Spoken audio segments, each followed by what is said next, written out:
Hey guys, what's up? Welcome back here to today's episode of The Fishing Teacher, and really appreciate you guys swinging by the channel to spend some time with me on the video. Always very grateful for that. Guys, today we're going to be talking about fishing a big 1 ounce jig. This is a big, super heavy jig.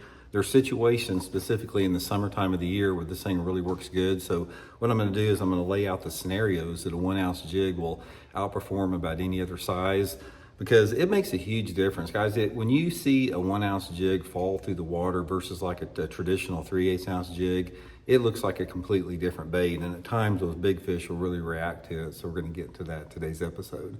Also, guys, just a quick reminder, I don't know if you saw the little video I did yesterday.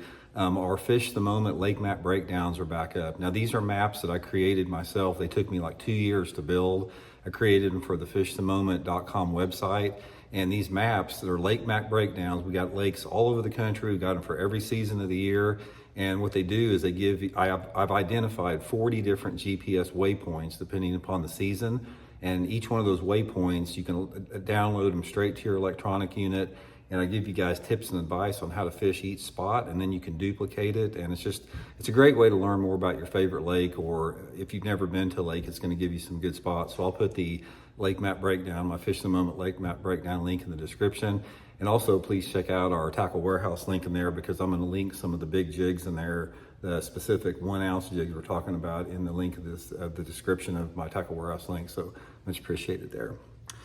Okay guys, here, let me sort of show you the difference here. I should have drawn one out, but I'll show you the difference between like a traditional 3/8 ounce jig and the size of the 1 ounce head here.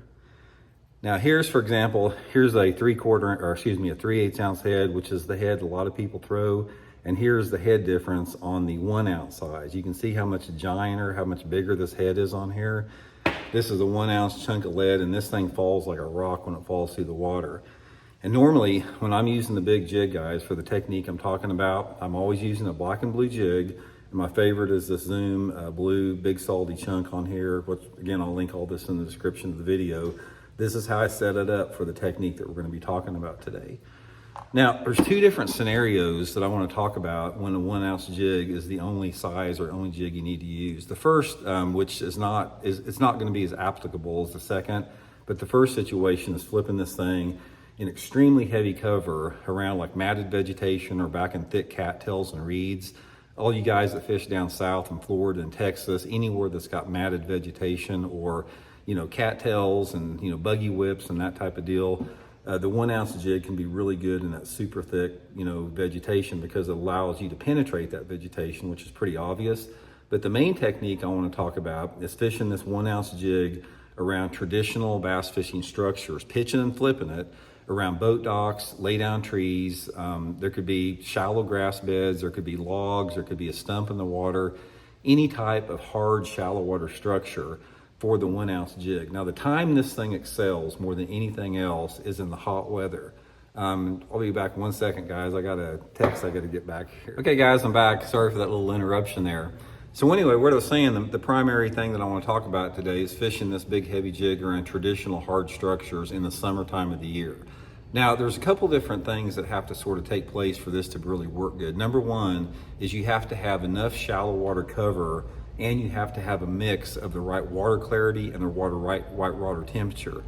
The prime period to use this big heavy jig is during the middle of the summer when the water temperatures are at their hottest. So normally I'll start using it in July and August, are probably the two best months, sometimes into September, if it's still warm. But you've got to have warm water where your water temperatures are max or within a few degrees of maximum for the whole year. Then you have to have the right water visibility, and that right water visibility is real critical.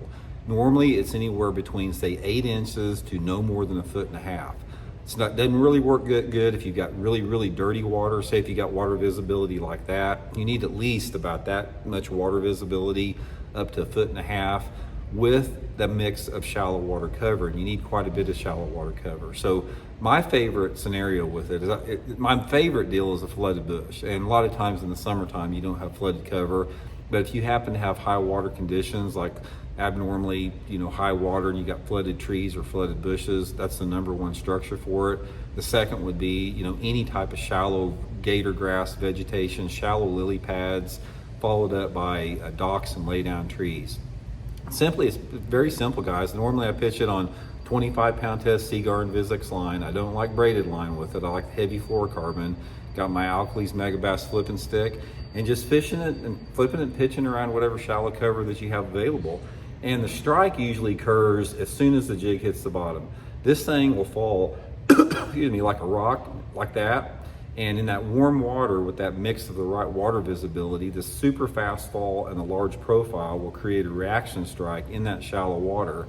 And that's the whole reason they bite it, because of the weight. It's not because of the size of the jig or anything like that. It's because of the fast fall, color, and the bulk of the bait. It just creates that fast reaction strike in and around that shallow cover. So anyway, guys, if you tried it, it's a little bit awkward at first. It's like if you've never flipped a 1-ounce jig, it feels like you're flipping a dang brick in the water. I mean, this thing is super heavy, and it takes a little bit to get used to. And you look at this thing, it's like, that thing is such a big giant chunk of lead, no bass is gonna hit it. But guys, they will thump it. I'm telling you, I've caught probably, I don't know, 4 or 5 bass over 8 pounds on a big 1-ounce jig. And you'll flip it in there, and all of a sudden you'll just see your line just jump like that. It's like there's something about this thing. When they bite it, they are super aggressive on it. You don't ever throw it out there and just work it on the bottom and feel it get mushy.